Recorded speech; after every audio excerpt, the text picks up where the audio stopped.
Hello friends, welcome to my YouTube channel online learning website. दोस्तों, हम लोग आज बात करेंगे भारत की राज्य व्यवस्था में जनहित याचिका के बारे में, यानी chapter number 29 public interest legislation. दोस्तों, आज बात करते हैं पीआईएल के सिद्धांत के बारे में। तो दोस्तों, सर्वोच्च न्यायालय ने पीआईएल से संबंधित निम्नलिखित सिद्धांत निरूपित किए हैं। पहला, सर्वोच्च न्यायालय संविधान के अनुच्छेद 32 एवं 226 के अंतर्गत प्रदत्त शक्तियों का उपभोग करते हुए ऐसे लोगों के कल्याण में रुचि लेने वाले किसी व्यक्ति की याचिका को स्वीकार कर सकता है जो समाज के कमजोर वर्गों से हैं और इस स्थिति में नहीं कि वह स्वयं अदालत का दरवाजा खटखटा सके। न्यायालय ऐसे लोगों के मूल अधिकारों के संरक्षण के लिए संवैधानिक रूप से बाध्य है, इसलिए वह राज्य को अपनी संवैधानिक जिम्मेदारियों को पूरा करने के लिए निर्देशित करता है। दूसरा, जब भी सार्वजनिक महत्व के मुद्दे बड़ी संख्या में लोगों के मूल अधिकारों को लागू करने में बरकस राज्य के संवैधानिक कर्तव्य और प्राप्य के मामले उठते हैं, तो न्यायालय एक पत्र अथवा तार को भी पीआईएल के रूप में वृहत करता है। ऐसे मामलों में न्यायालय प्रज्ञागत कानूनों तथा सुनवाई से संबंधित कानूनों में भी छूट देता है। तीसरा, जब लोगों के साथ अन्याय हो, न्यायालय में अनुच्छेद 14 तथा 21 के तहत कार्रवाई से नहीं हिचकेगा। साथ ही मानवाधिकार संबंधित अंतर्राष्ट्रीय कनेक्शन भी ऐसे मामलों में एक उपयुक्त एवं निष्पक्ष मुकदमों का प्रावधान करता है। चौथा पॉइंट, आधिकारिकता संबंधी सामान्य नियम को शिथिल करके न्यायालयों गरीबों, निरक्षरों तथा निःशक्तों की ओर से दायर शिकायतों की सुनवाई करता है, क्योंकि ये लोग अपने संवैधानिक या वैधिक अधिकारों के उल्लंघन के लिए वैधिक गलती अथवा वैधिक आघात के निवारण में स्वयं सक्षम नहीं रहते होते। पांचवा पॉइंट, जब न्यायालय प्रथम दृष्टवान साधन विहीन लोगों के संवैधानिक अधिकारों के उल्लंघन के बारे में आश्वस्त हो जाता है और वह राज्य अथवा सरकार के तद संबंधी याचिका के सही ठहरने संबंधी किसी प्रश्न को उठाने की अनुमति नहीं देता है। छठा पॉइंट, यद्यपि पीआईएल पर प्रज्ञागत कानून लागू होते हैं, लेकिन पूर्व न्याय का सिद्धांत या ऐसे ही सिद्धांत लागू होगा या नहीं इस बात पर निर्भर करेगा कि याचिका की प्रगति कैसी है, साथ ही मामले में संबंधित तथ्य एवं परिस्थितियाँ कैसी हैं। सातवां पॉइंट, निजी कानूनों के तहत अपने आने वाले दो समूहों के बीच संघर्ष संबंधी विवाद पीआईएल के रूप में अमान्य नहीं होगा। आठवां पॉइंट, तथापि एक उपयुक्त मामले में भले ही याचिकाकर्ता किसी हित में अपना व्यक्तिगत परिवाद के समाधान के लिए न्यायालय की शरण में जा चुका हो, स्वयं न्याय के हित में हो, न्यायालय जनहित के संवर्धन में इस मामले की जांच कर सकता है।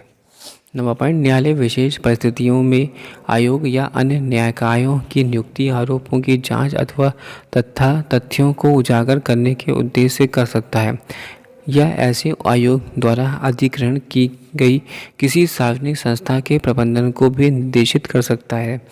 10वां पॉइंट, न्यायालय साधारणता नीति बनाने की सीमा तक अतिक्रमण नहीं करेगा। न्यायालय द्वारा यह भी सावधानी बरती जाएगी कि लोगों के अधिकारों की रक्षा करने में अपने क्षेत्राधिकार का उल्लंघन न हो।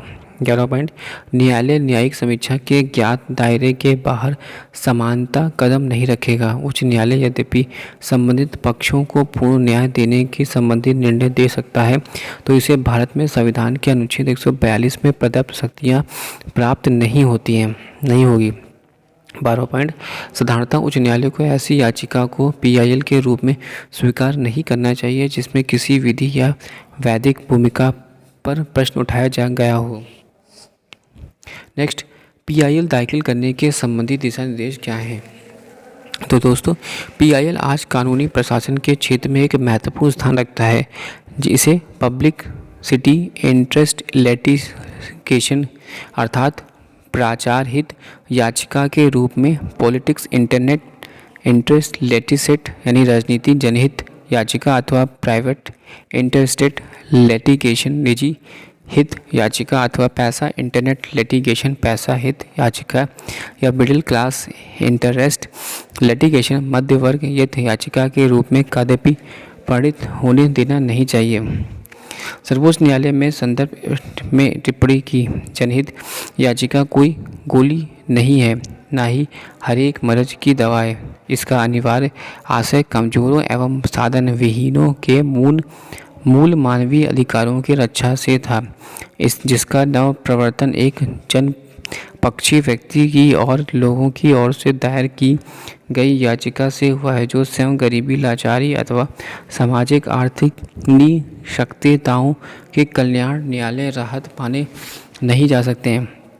हाल के दिनों में ही पीआईएल के दुरुपयोग के दृष्टांतों में वृद्धि होती गई, इसलिए उस प्रचालक पैरामीटर पर पुनः जोर देने की ज़रूरत है जिसकी सीमा में किसी याचिकाकर्ता द्वारा पीआईएल का उपयोग किया जा सके और इसे न्यायालय द्वारा सुनवाई योग्य माना जा सके। इस प्रकार सर्वोच्च न्यायालय ने पीआईएल का दुरुपयोग रोकने के लिए निम्नलिखित दिशा निर्देश निर्धारित किए हैं। पहला, न्यायालय सचमुच जरूरी और वैध पीआईएल को अवश्य प्रोत्साहित करे और विषयोत्तर कारणों वाले पीआईएल को अत्याशोहित और रोके।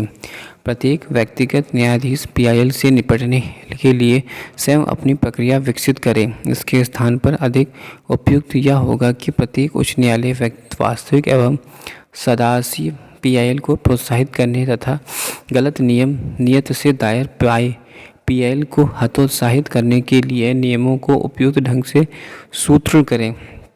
तीसरा, न्यायालय को किसी पीआईएल को स्वीकार करने के पहले याचिकाकर्ता को विश्वसनीयता को प्रथम दृष्टया सत्यापन कर लेना चाहिए।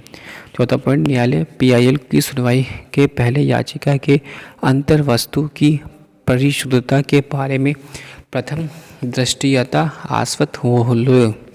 पांचवा, न्यायालय याचिका की सुनवाई से पहले पूरी तरह से आश्वस्त होगा कि इस याचिका में जनहित यथाश्रेष्ठ रूप से जुड़ा हो।